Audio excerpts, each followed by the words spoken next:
There she is. Hi. How are you? I'm okay, thanks. You okay? Yeah, all good. Not the most productive day, I'm not going to lie. Every day's feeling like Sunday, so.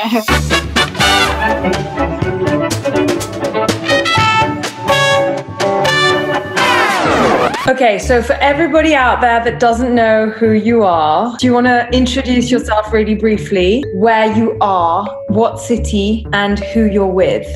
So my name is Francesca Hayward, and I'm a principal dancer at the Royal Ballet. I am in quarantine in London, and I'm quarantining with my boyfriend. Sexy. I'm doing the same thing. It's a challenge. We only just moved in. It has been going from each having our own separate spaces to being 24/7 on top of each other, which is interesting. I think those who quarantine together are going to stay together. That's my theory. Oh, really? Because I've heard there are a lot of divorces happening. Really? Well, we're good so far. I'm happy. Actually, what I've been trying to do to lift my spirits in quarantine is just, even if I'm wearing my pajamas, to put jewelry on, just for fun around the house with no one to see me. Sad. It's not sad. That's the way we stay positive. If quarantine has taught us anything, is that the person dressing for always is yourself. Putting on a good outfit in the morning, especially when you're not going to see anyone. I've started wearing things that I'm not sure when I'm going to be able to wear them, like these silly shoes. I'm not supple enough to show you. I love those. My poor neighbours probably hate me, but it's bringing me joy. What can I say?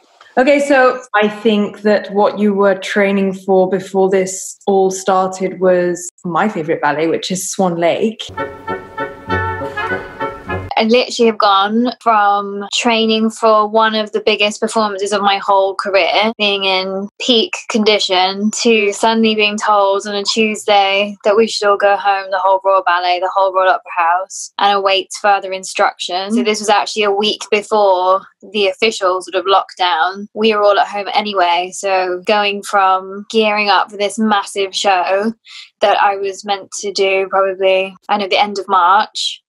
So we were sort of there 2 weeks at home before that, just sort of wondering how long this is going to last for. It's so vague. It's like at home, there is just no way for us to keep in the kind of shape that, How many hours a day do you normally train?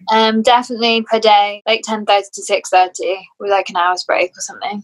We come in for ballet class at 10:30 in the morning, do like an hour and a half of like training, if you know what I mean, like from warm up. And then we go from like 12 till 6:30 rehearsing all the different ballets that we've got coming up.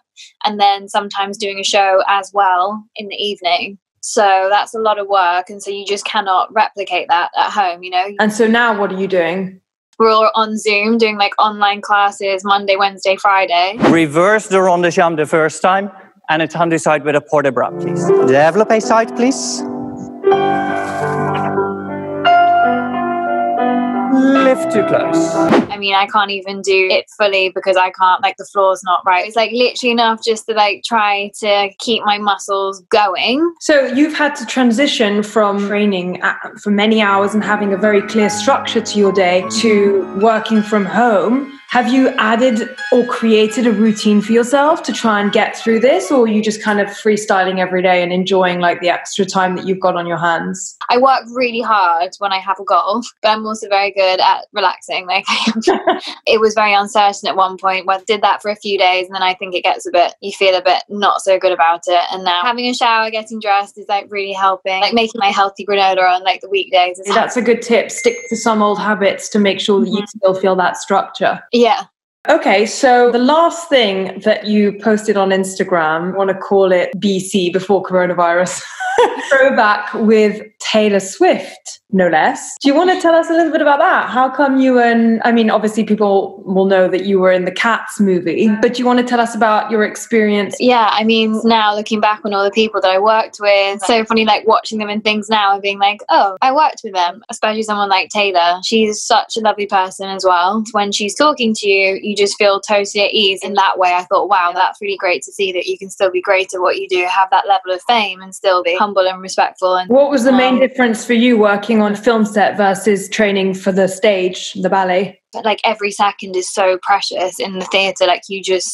not saying in the film where they waste time, but they have the luxury of using time, you know, that we don't have in the theatre. So that was really mind-boggling to me. We probably have rehearsed like 10 different ballets in that time. Well, I suppose also for you guys at the Royal Ballet, there's no editing. Your performance that you give out every night is unique, and it's kind of weird. I have to say the weirdest thing about filming for me was like when you do a live show, like you just said, you have all this preparation that goes into it, and there's this like electricity about the performance because you know it's just like a one-time thing. Okay, more exciting things that you did BC before Corona, the cover of British Vogue. So how did that come about? Did you actually get to meet Megan? Because she was the one commissioned to put it together, right? No, I actually never met Megan, but I did get a surprise phone call from her like after we'd shot the cover. So I actually at that point didn't even know that she was part of the whole plan. I was like in an Indian restaurant with my auntie and I was getting a call from Edward Enninful. So I was like, just one second to my auntie, like just going to go and take this phone call. And it was Megan on the other end of the phone, just chatting to me and saying thank you for being a part of the cover and the issue, and like so honoured to have you. I was just a bit stunned, but I had to keep the whole thing a secret, so I had to go back down to my auntie, and she was like, "Who is that?" And I was like, "Oh, it doesn't matter, just a friend." It's my friend.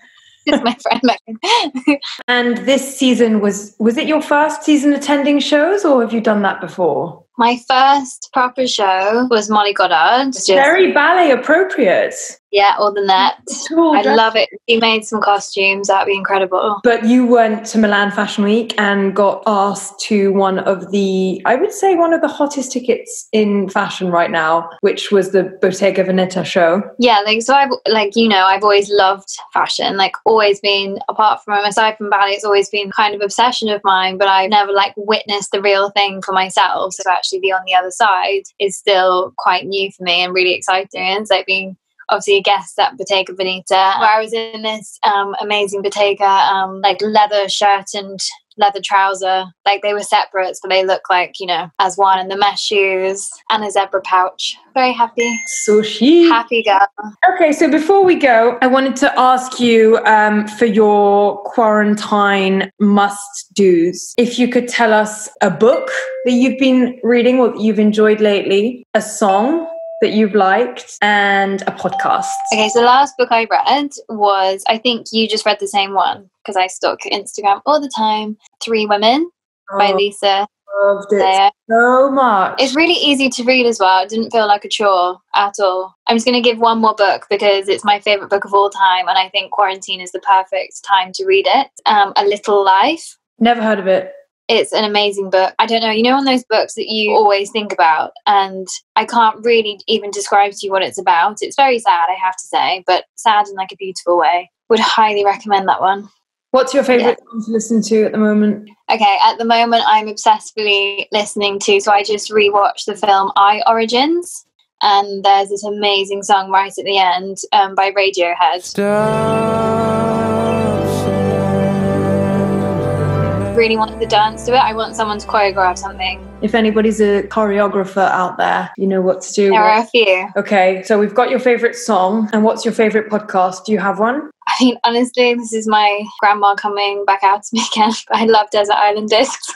Love Desert Island Discs. Love Desert Island Discs. I also am liking David Tennant does like interviews with people. Have you heard some of those? Yeah. Like, I think he's interviewed some really interesting people. Thank you so much. And thank you.